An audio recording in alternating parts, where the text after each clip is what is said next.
King Khalil by Jiraiya Gonzalez, part of the Stories Across the Realms collection.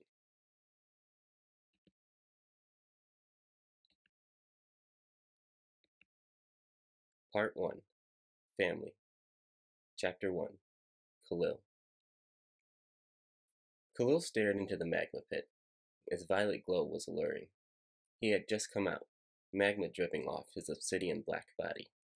Every step he took shook off more of the lava. After 16 steps, the only magma that remained were the pits in his eyes. Khalil had no thoughts, only instincts. He had to find another magma pit, fast. This one had been strong enough for his birth, but not enough to fill his reservoir. Looking around, Khalil saw 2 mounds of obsidian. Other than that, nothing noteworthy caught his attention. It took him 256 steps on stiff, spiky red weeds to find another magma pit. Since his hunger was not that of sustenance, but one of energy, Khalil ignored the weeds beneath his feet. Khalil had a mom and dad, of course, but they had long since left him behind. For Gallums, this was not unusual. It was his job to fill his reservoir as much as possible before he started his journey. Khalil looked at the new magma pit. This one was yellow, a downgrade from his original pit. He could sense the egg at the bottom. His first thoughts appeared in his head. Taken. Useless. Nothing to worry about. Muspelheim had many magma pits available. Nobody had to tell Khalil this. He just knew. Sure enough, 15 more steps on the red weeds led him to a cave. He could sense the lava from within. When he entered, there were countless magma pits of different colors and sizes. Rows upon rows filled the area. Khalil passed any pits of magma that were red, orange, yellow, green, or blue. Very few were violet. He stopped at a lava pit with violet magma. No egg. He stared at it, sensing the heat, loving it. Yet, the heat from this pit was not the source of the highest temperature in the cave. He stared at the pit for a moment longer before leaving. At the back of the cave, there was a 15-foot tall boulder covering a large hole. Khalil began to push the boulder. It would not budge. He struggled against it to no avail. Then he glanced at the violet magma pit he had left behind. No. Khalil punched the boulder in frustration. A crater formed. His left pinky fell off of his hand. At first, Khalil stared at it. Then, the boulder moved, revealing another gallon blocking the way into a new room. Compared to Khalil's height of 6 feet, the new gallon's height of 10 made him quite intimidating. Well, hello there. I'm Eric. Well done on grabbing my attention. You may enter. Oh? Lost your finger, eh? No worries, just leave it. Also, which pit did you hatch from? Khalil stared at Eric dumbfounded. Can you think yet? I thought I did a good job of talking to all the eggs. Khalil said nothing, his energy plummeting by the second. Interesting. You clearly need a bit more magma, but you were able to damage our door. I'll overlook that, of course. Eric grabbed Khalil by the wrist and led him into the room. Inside, Khalil found what he was looking for. 6 magma pits, rainbow lava swirling in a vortex. Khalil stared at the pits. He could feel their call. 2 of the magma pits had gallons in them. They had chosen pits that were next to each other. They were young as well, yet obviously older than Khalil. He knew this by the fact that they were occasionally sending sounds to each other. Well, pick a pit, don't be shy. Khalil stared at the gallons in the pit. Eric gave him a light push. That was all he needed. Khalil picked a pit that was closer to the less noisy gallon, yet still had a pit between them. He sat and listened as they made noise. He could feel the heat soaking into his body, filling him with energy. As he sat, the fog in his mind slowly began to lift. Eric began to repair his door, tracing the cracks in the boulder with his pointer finger. As he did, obsidian began to fill the cracks in the stone boulder. Eric approached Khalil, holding his lost pinky in his left hand. Eric pointed at Khalil's hand. Hand.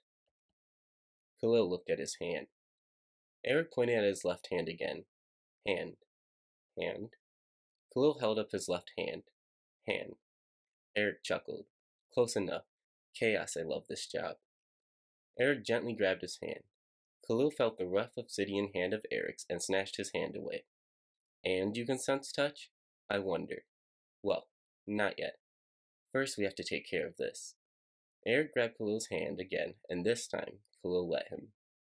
After realigning his pinky, Eric traced the breakage point with his right ring finger.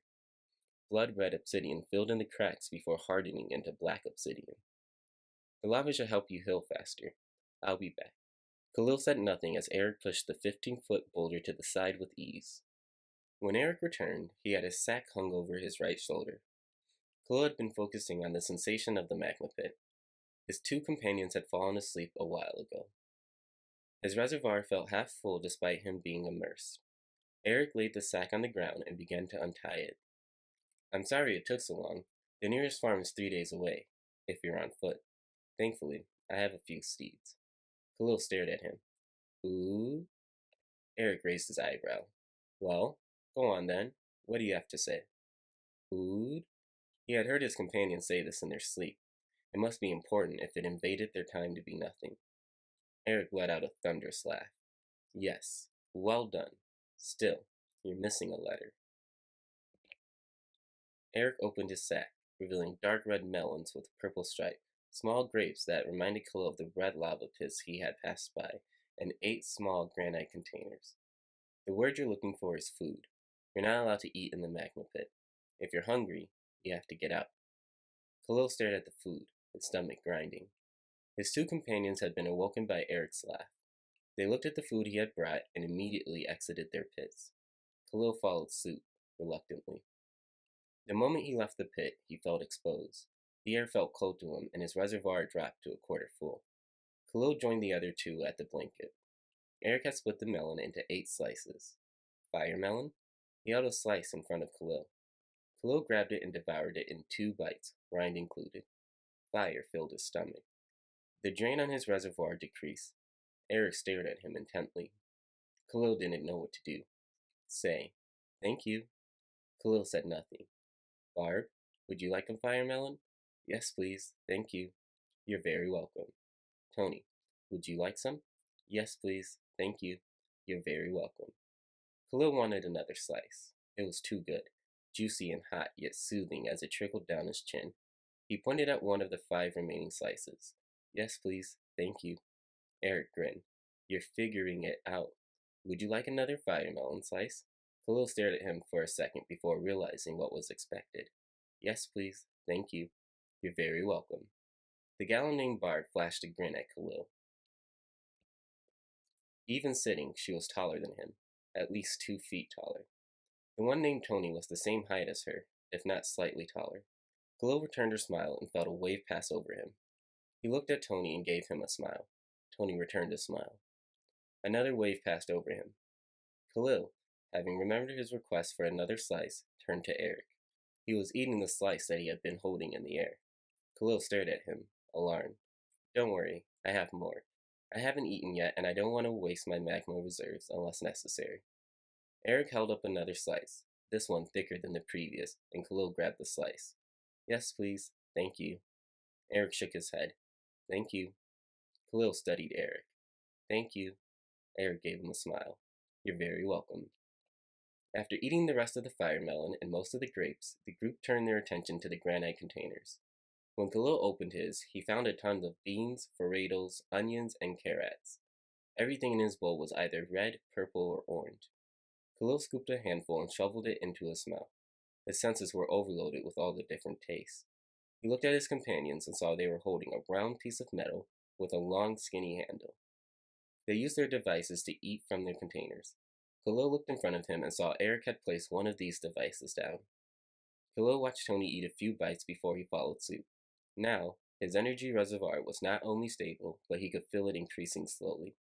Eric pointed at Barb. Barb. He pointed at Tony. Tony. He pointed at Khalil and waited. A thought appeared in his mind. Khalil. Khalil turned to Eric and pointed at himself. Khalil. Nice name. I'm happy to meet you. You don't have to look for your parents as soon as you mature, Khalil. You can stay as long as you like. Eric saw his confusion. Okay, I'll tell you when you have a better grasp on language. I wonder how old you are. Tony and Barb returned to their pits. This time, Khalil chose the pit next to Tony. When he sat inside, he let himself sink to the bottom of the pit. Energy flooded into him much faster than before.